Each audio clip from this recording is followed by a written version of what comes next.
We could be in for an economic shock that we have not felt for quite some time, especially with the latest development that has occurred since the attack on Iran's nuclear facilities by the United States of America.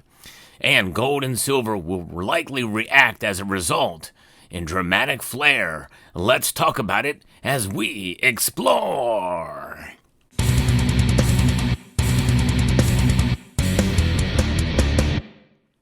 What is the biggest driver of gold and silver spikes and plunges in price?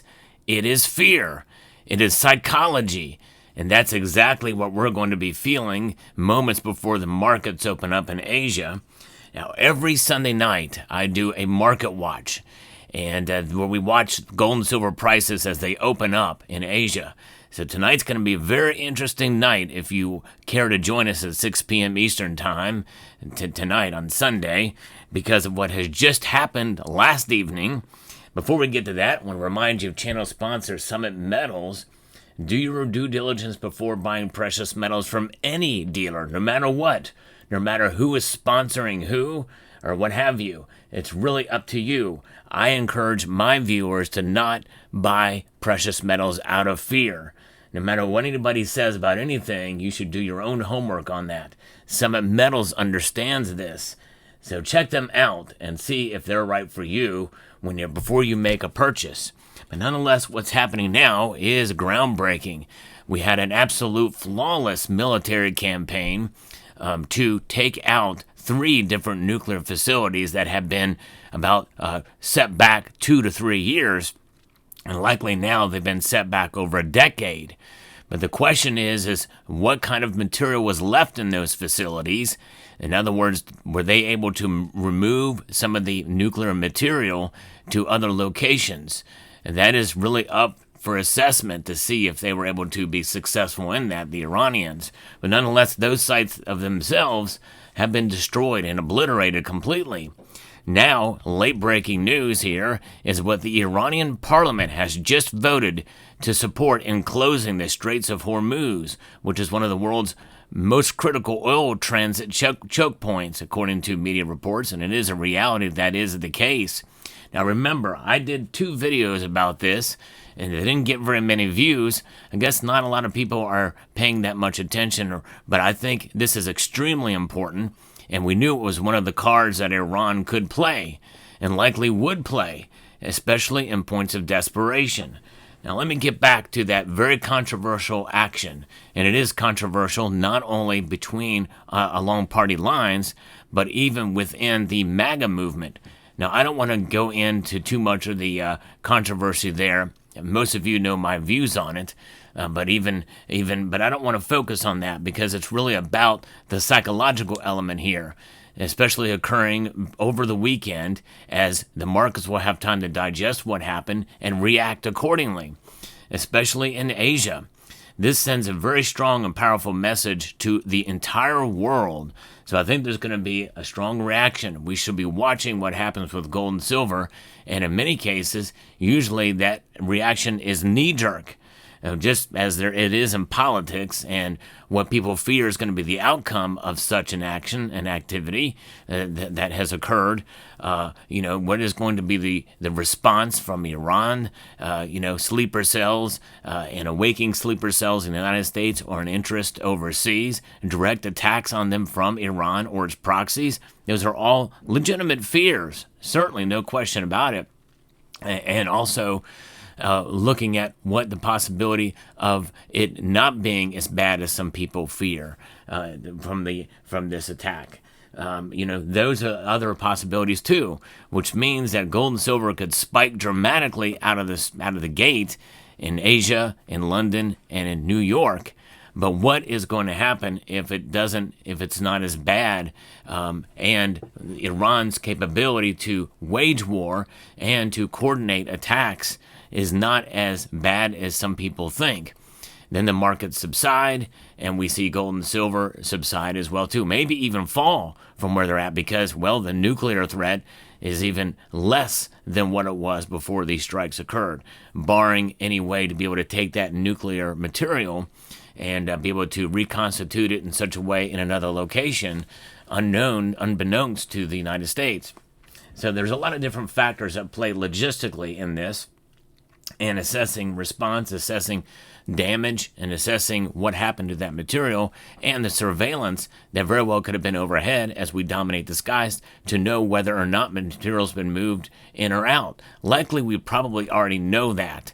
So there's a lot of things we have to consider in this in terms of how the markets are going to react, the geopolitical standpoint. And geopolitics is a major driver, especially for gold's price right now. Silver, it's a little bit more nuanced because silver is an industrial metal. By the way, we launched a barrage of Tomahawk cruise missiles, and famously, it's been reported all over the place so much that it has become almost a given nature that there's 500 ounces of silver in every Tomahawk cruise missile. I reject that notion. I don't think there's that much.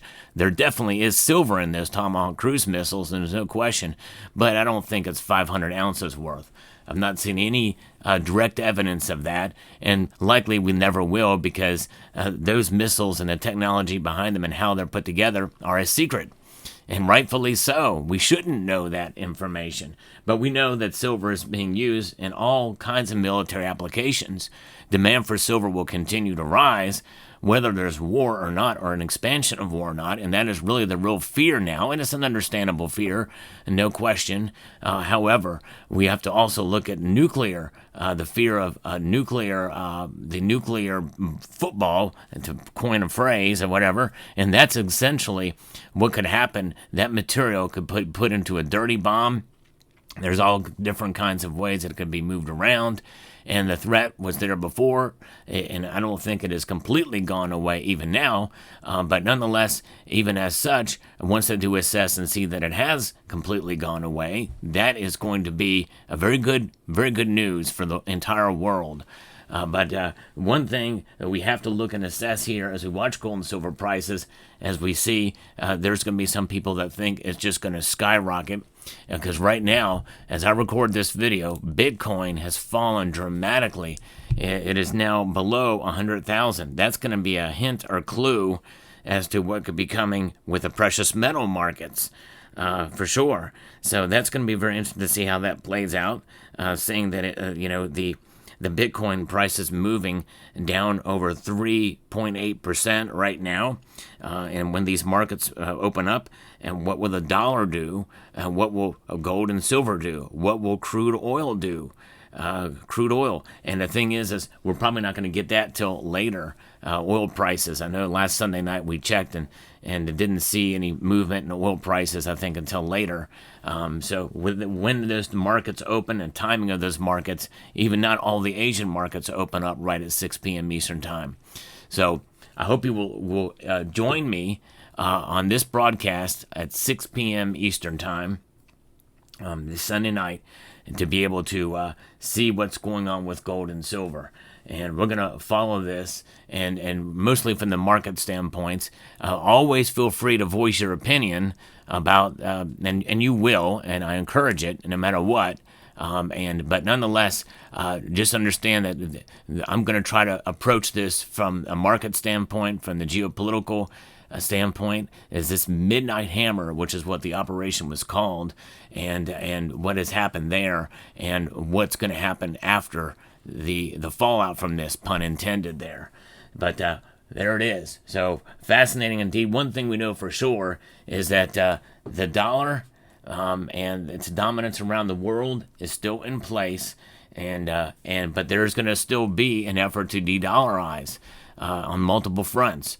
We know that, and that's going to continue, and no matter what, our enemies are watching us, and our friends are watching us, and they're watching us destroy the dollar itself with inflation and continued printing and buying up the bond market, and that's what the Federal Reserve is doing right now. It's a little mini QE happening there, and there's a lot at play that we're watching with this. So gold and silver will react, and I believe it'll probably spike likely.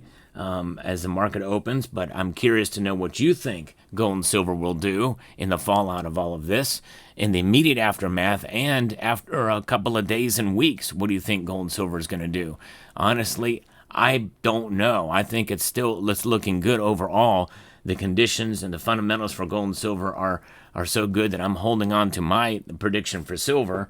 I've not done a revised prediction for gold yet, but I do feel pretty good that both metals will probably stay elevated overall through the end of 2025. But a lot could happen and can change a dynamic. What the Fed is going to do, how the economy is going to be measured between now and the end of the summer. But certainly, I don't think we're in for some doldrums now for gold or silver because of this and other situations going on right now. It's going to be a very interesting summer indeed. So there you have it. Let me know what your thoughts are in the comment section down below. Hope you found this video informative, insightful, and educational. Would like to extend a multitude of gratitude to each and every one of you for taking the time to watch, and encourage you to please rate, share, comment, and subscribe.